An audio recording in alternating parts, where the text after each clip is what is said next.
வந்து ரொம்ப நேரம் வெயிட் பண்ணி பார்க்குறாங்க. ஆனா விஜய் வரவே வரல. என்ன பண்ண தெரியாம காவேரி தவிக்கிறாங்க. இந்த சூழ்நிலை விஜய் வந்து இங்க வந்து பேசிட்டு இருக்காரு. வெண்ணிலா கிட்ட, "இங்க பாரு வெண்ணிலா, எனக்கு கல்யாணம் ஆயிடுச்சு. தயவுசெய்து இனிமேட்டாவது புரிஞ்சுக்கோன்னு நான் ஒத்துக்க மாட்டேன். இந்த கல்யாணத்த என்னால ஏத்துக்க முடியாது. நீ எனக்கு ஏன் துரோகம் பண்ணன்னு" சொல்லிட்டு பயங்கரமா அழுது வந்து புலம்புறாங்க. அப்படியே மயக்கடிச்சு விழுந்துடுறாங்க. அதுக்கப்புறம் நர்ஸ் வந்து அவங்கள கூட்டிட்டு போறாங்க. இந்த சூழ்நிலையில "வெண்ணிலாவ நாங்க பார்த்துக்குறோம்ப்பா. நீ நீ வந்து உண்மைய சொல்லிட்டல்ல. இதுக்கப்புறம் எந்த பிரச்சனையும் இருக்காது. எப்படி அந்த பொண்ணுகிட்ட பேசலாம்" அப்படின்னு சொல்லிட்டு தாத்தா சொல்லிட்டு இருக்காரு. "சரிங்க தாத்தா, டைம் ஆயிடுச்சு. நான் காவேரி பார்க்க போகணும்னு" சொல்லிட்டு விஜய் கிளம்புறாரு. இங்கே விஜய் ரொம்ப ஃபாஸ்ட்டாக வண்டி ஓட்டுறாரு. என்னாச்சுன்னு தெரியலையே, காவேரி ஏதோ பேசணும்னு சொன்னா, இந்த வில்லாக்காக நம்ம இந்த மாதிரி ஆயிடுச்சுன்னு சொல்லிட்டு விஜய் தவிக்கிறாரு. இந்த சூழ்நிலை விஜய் வந்து ஃபாஸ்ட்டாக ஓட்டிட்டு போகும்போது ஒரு வண்டி மேலே இடிச்சிடுறாரு. அவங்க வந்து பிரச்சனை பண்ணுறாங்க. 2 பேருக்கும் இங்கே பிரச்சனை ஆகுது. இந்த சூழ்நிலை விஜயால் நேரத்துக்கு கிளம்பவே முடியல. எங்கள் காவேரி வந்து பார்த்துட்டு ரொம்ப லேட் ஆகிடுச்சு. இதுக்கு மேலே நான் வீட்டுக்கு போகாமல் வந்து பெரிய பிரச்சனை ஆகிடுன்னு சொல்லிட்டு காவேரி கிளம்புறாங்க.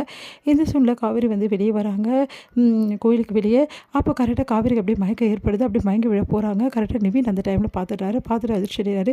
"என்ன காவேரி, என்னாச்சு உனக்கு? ஏன் இப்படி மயக்கடிச்சு விழுற?" அப்படின்னு. "நல்ல விஷயம் தாங்க, நான் வந்து" அப்படி சொல்ல வராங்க. உடனே வந்து, "ஓ அப்படியா?" அப்படின்றாங்க. "ஆமாம்" அப்படின்னோடனே, "இந்த விஷயத்த முதல்ல நான் விஜய் கிட்ட தான் சொல்லணும்னு நினச்சேன்" அப்படின்னோடனே அப்படியே வந்து சந்தோஷம் தாங்க முடியல நம்ம நிவினுக்கு. நிவின் ரொம்ப சந்தோஷப்படுறாரு. "உண்மையிலேயே இந்த விஷயத்த முதல்ல விஜய் கிட்ட சொல்லு காவேரி, அவர் அவ்வளோ சந்தோஷப்படுவார். அவர்கிட்ட சொல்லணும்னு நினச்சேன். இன்றைக்கி கோயிலுக்கு கூட நானும் அவரை மீட் பண்ணலாம்னு நினச்சோம். கடைசியில் அவர் வரவே வரல. என்னன்னே தெரியல. ஃபோன் பண்ணாலும் எடுக்கலை" அப்படின்றாங்க. "சரி விடு, ஏதாவது ஒரு ஒன்றை விட அவருக்கு இம்பார்ட்டன்ட் எதுவுமே கிடையாது. அப்படி வராமல் இருக்காருன்னா ஏதோ பிரச்சனையாக இருக்கும். நீ கவலைப்படாத காவேரி" அப்படின்னு சொல்கிறாரு. "சரி காவேரி, இந்த விஷயத்தை வீட்டில் சொல்லலாம்ல" அப்படின்னோடனே, "இப்போ நிவின், இப்போ நான் சொல்ல ஐடியாவில் இல்லை நிவின். ஏன்னா முதல்ல இந்த பிரச்சனைக்கெலாம் ஒரு தீர்வு வரணும். பில்லாவை பற்றி நிறைய பிரச்சனைங்க இருக்குது. சரி, இப்போ என்ன தான் பண்ண போகிற? விஜய் வீட்டுக்கு நீ போகிறது தான் நல்லது. விஜய் கூட இந்த டைமில் இருக்கிறது தான் காவேரி நல்லது. அது எனக்கும் தெரியும். ஆனால் வெண்ணிலாவுக்கு ஒரு முடிவு பண்ணாமல் நான் வந்து போகிறதா இல்லை. என்ன முடிவு நீ எதிர்பார்க்குற? வெண்ணிலா கிட்ட முதல்ல எங்கள் 2 பேருக்கு கல்யாணம் ஆனது சொல்லட்டும். அவ சொல்லிட்டோன்னு தான் விஜய் தைரியமாக சொன்னால் தான் இந்த பிரச்சனை தீரும்" அப்படின்னோடனே, "சரி காவேரி, உன் விருப்பப்படி விஜய் கண்டிப்பாக சொல்லிடுவார், கவலைப்படாத. ஆனால் சீக்கிரமாகவே விஜய் கிட்ட இந்த விஷயத்த சொல்லிவிடு. நேரத்தை தாழ்த்தாத.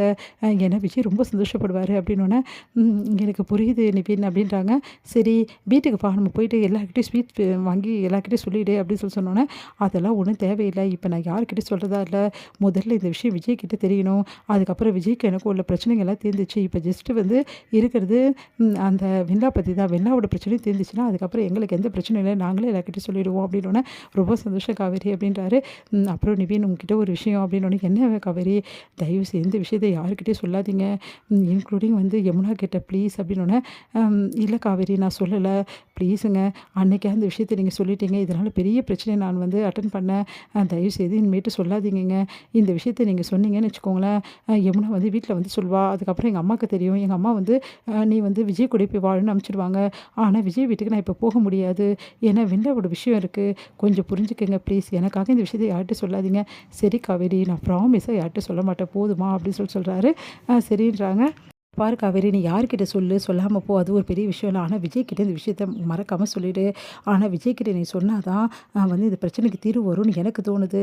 விஜய் வந்து ஒரு முடிவு எடுப்பார்" அப்படின்னோடனே, "சொல்லணும் கண்டிப்பாக. நான் விஜய்கிட்ட சொல்லலாம் தான் நினச்சேன். என்னமோ தெரியல, தடங்கள் வந்துகிட்டே இருக்குது. அதான் ஒரே குழப்பமாக இருக்குது" அப்படி சொல்லிட்டு இருக்காங்க. இங்கே விஜய் வந்து கோயிலில் வந்து எல்லா இடமும் தேடுறாரு. காவேரி காணோம். என்னன்னு ஒன்றும் புரியாமல் தவிக்கிறாரு. காவேரி எங்கே தான் போனா? ஃபோன் பண்ணாலும் எடுக்க மாட்டேங்கிறாளே, இப்போ என்ன பண்ணுறது? எனக்காக பாவம் ரொம்ப நேரம் வெயிட் பண்ணி போயிட்டுருப்பா அப்படின்னு சொல்லிட்டு அங்கே இருக்கிறவங்க கிட்ட யாரும் விசாரிக்கலாமான்னு சொல்லிட்டு கேட்குறாரு. "சார், இங்கே ஒரு பொண்ணு உட்காந்துருந்தாங்களா?" "ஆமாப்பா, அந்த பொண்ணு உட்காந்துருந்துச்சு. ரொம்ப நேரம் யாருக்கும் வெயிட் பண்ணிட்டு போயிடுச்சுப்பா" அப்படின்னோடனே மனசு கஷ்டப்படுறாரு. "இப்படி ஆயிடுச்சு" அப்படின்னு சொல்லிட்டு.